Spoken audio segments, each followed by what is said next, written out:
Assalamualaikum warahmatullahi wabarakatuh. Kami dari kelompok 10, kelas pemrograman web A, akan menyampaikan hasil kerja kami mengenai analisis cara kerja pada aplikasi web, mekanisme HTTP request dan response.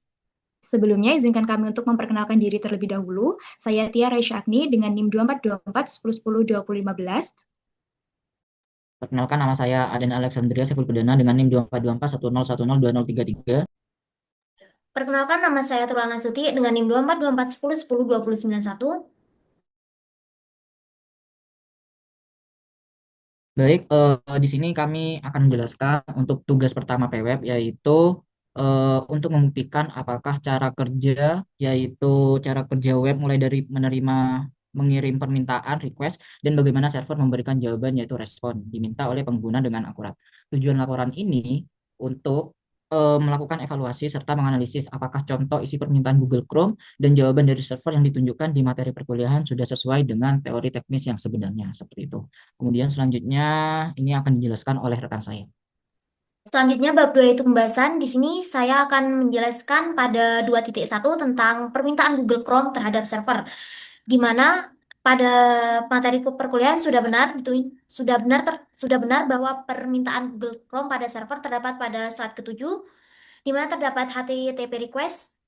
HTTP request di mana klien atau Google berprotokol dengan server menggunakan HTTP request yang mempunyai tiga struktur utama, yaitu request line, headers, dan juga body. Hal ini didapatkan dari sebuah artikel Smart Text yang berjudul HTTP request. Oke, baik selanjutnya kami juga menemukan di jurnal yang dibuat oleh Gniewkowski dan juga kawan-kawan pada tahun 2021. Dia ini menjelaskan bahwasanya struktur request pada HTTP selalu mengikuti pola yang sama. Jadi strukturnya itu ada request line, headers, blank line, dan body. Dan biasanya body ini tetap opsional. Contohnya itu seperti ada pada gambar, ini diambil dari jurnalnya Gniewkowski. Seperti ini. Lalu, hal ini membuktikan bahwa contoh permintaan Google Chrome yang ditampilkan dalam materi perkuliahan sudah sesuai dengan teori. Perbedaannya itu hanya terletak pada jenis metode, yaitu get dan juga post, dan keberadaan bodinya.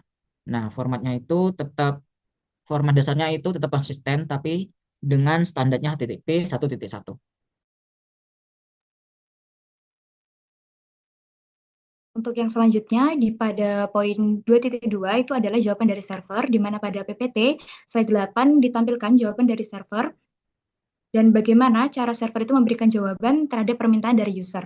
Nah, berdasarkan beberapa sumber, teori yang terdapat pada materi perkuliahan itu terbukti sudah benar dengan penjelasan terdapat status lain yang menunjukkan bahwa permintaan berhasil, terdapat general headers yang menunjukkan informasi umum seperti tanggal dan bagaimana status koneksi, terdapat juga response headers yang menunjukkan teknologi server yang digunakan, terdapat entity headers yang menunjukkan info tentang isi konten berupa tipe dan tanggal modifikasi terakhir.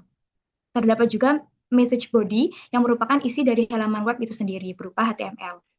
Nah, teori tersebut juga divalidasi oleh artikel yang kami temukan berjudul Bagaimana Cara Kerja Web Server, Panduan Lengkap yang diterbitkan oleh topveddev.com. Diketahui bahwa struktur respons sudah sesuai dengan teori. Perbedaannya hanya pada artikel yang diterbitkan itu strukturnya lebih sederhana daripada yang ada di materi perkuliahan. Baik, jadi dari beberapa diskusi kami dan juga beberapa bukti yang sudah kami temukan, kami menyimpulkan bahwasannya eh, materi yang ada pada PPT itu sudah sesuai dengan teori yang diberikan pada materi perkuliahan sebenarnya, baik permintaan dari browser yaitu HTTP request dan juga dari server yaitu HTTP respon yang mencerminkan pola komunikasi klien server yang berlaku dalam protokol HTTP 1.1. Kemudian referensi yang kami gunakan itu ada 4 dari satu jurnal dan juga beberapa eh, konten internet seperti itu. Sekian dari kami, kurang lebihnya mohon maaf. Wassalamualaikum warahmatullahi wabarakatuh.